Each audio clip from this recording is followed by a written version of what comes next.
las armaduras que llevan mis compañeros. Este es el atuendo normal de un legionario que estaría pues, en un campamento, construyendo una empalizada, en cualquier momento del día, excepto cuando está combatiendo. Empezaré de abajo arriba, llevo unas caligae, son todo lo que van a ver, hago un pequeño interludio, todo lo que van a ver nosotros, todo lo que tenemos no son disfraces, están construidos y recreados a través de descubrimientos o hallazgos arqueológicos, libros de historia.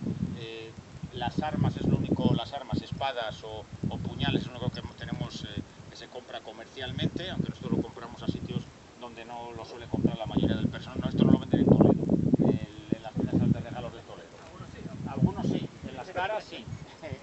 Y las lanzas, los escudos, las armaduras, el resto de material está fabricado por nosotros. Voy a empezar por las sandalias, son las caligae romanas de la época. Eran unas sandalias que están basadas, como he comentado alguna persona por ahí, en uno de los modelos que se han encontrado del siglo II después de Cristo en Siria. Es una sandalia romana. La gente normal, los ciudadanos normales romanos no llevaban sandalias como estas eran exclusivas, es como la bota militar de hoy en día, era la de la época, solo la usaban los legionarios, no la usaba el resto de la población. La población llevaba zapatos o abarcas de cuero, no exactamente las caligae.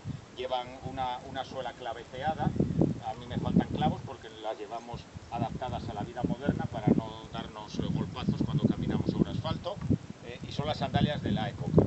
Lo que llevo es la túnica, es una túnica, podría ser de lino o de lana, la mía es de lino.